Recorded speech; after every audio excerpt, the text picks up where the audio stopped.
Bem, vou falar um pouquinho sobre a encefalopatia hipertensiva. O que acontece, né?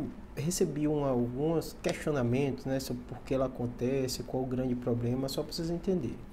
É como se a pressão arterial, o coração bate o sangue, 30% vem para o nosso cérebro, e se a pressão sobe muito, geralmente passando de 180, né, de sistólica, por 110, 140, geralmente é uma pressão muito elevada mesmo. Ela chega ao limite do cérebro perder a autorregulação cerebral.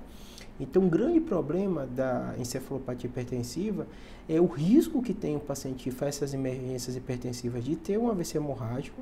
Esse seria o quadro mais crítico, né? De um AVC isquêmico também, já que a pressão subir muito. E de um modo geral, ela precisa de um tratamento agudo para baixar essa pressão, justamente para que evite essas outras complicações.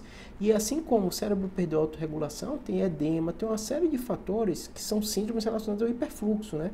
O sangue chegou tanto no cérebro que dá essa síndrome que é justamente isso. Às vezes o paciente fica confuso, com muita cefaleia. E é uma urgência neurológica e cardiológica. O paciente tem que baixar a pressão, tem que controlar. Você tem que baixar de um ambiente monitorizado, porque a gente sabe que aquele paciente às vezes pode ter uma pressão muito alta, que o fluxo cerebral, né, para ser mantido, ela precisa de uma pressão um pouquinho mais elevada, então tem um risco nesse manejo agudo até de fazer um AVC isquêmico, porque você baixou a pressão e pode dar um hipofluxo, né? Então, assim, é uma doença gravíssima, com riscos dessas complicações, como eu falei, AVC isquêmico, AVC hemorrágico, mas o mais importante de tudo isso é depois desse manejo agudo que você tem que entender por que aquilo aconteceu. Pré-eclâmpsia pode dar, doença renal pode dar, o paciente hipertenso que deixou de tomar os remédios que às vezes parar ele subitamente pode levar a uma emergência hipertensiva. Então, assim, tão importante como fazer o manejo agudo da doença, você tem que se preocupar para entender por que aquele paciente teve aquela síndrome. E deixar muito claro para ele que não é só uma subidinha de pressão, né?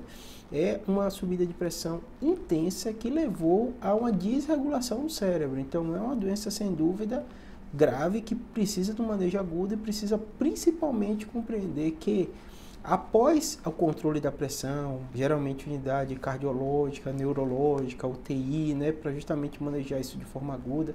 Às vezes o paciente vai ter que pegar uma monitorização da pressão arterial para ficar o tempo todo controlando enquanto baixa a pressão, né? Mas após isso você tem que entender qual a causa, né? Por que isso aconteceu, para que não se repita. Porque da mesma forma que deu a encefalopatia hipertensiva, poderia dar um AVC hemorrágico, né?